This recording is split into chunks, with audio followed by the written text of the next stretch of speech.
Hello everyone, this is Meaghan coming to you from my kitchen in Edinburgh, week 5 of lockdown, and I'm recovering from the virus myself, so I hope that you're all safe and well.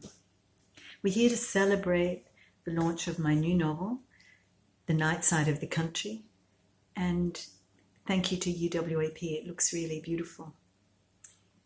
The novel concerns two women who meet on a remote Scottish island, and they're both on the run from the consequences of speaking out about violence that was done to them, and also what they've witnessed with other women.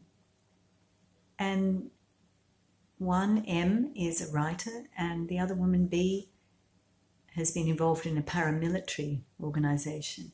And they both find they've got a lot more in common than would at first appear. And in fact, they co-create the story. And all the way through, there's this threat. A man may come here. We both know this much. And it's how they deal with this threat and create a different story for themselves. So I thought I'd just read from the first couple of pages to give you a flavour of the book.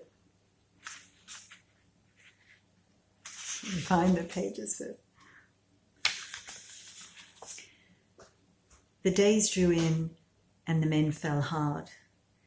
Not all of them fell, to be sure, not nearly enough.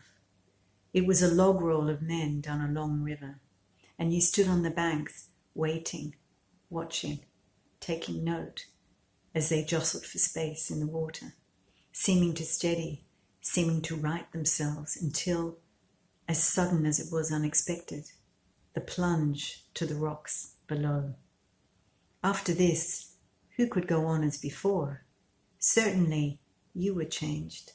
And what of the story? At first, you thought of a fugitive, a woman running from her past, a woman tracking the roads her life has taken. The woman is still a fugitive. But in this time of the felled men, she steps forward, she speaks up, and this has consequences.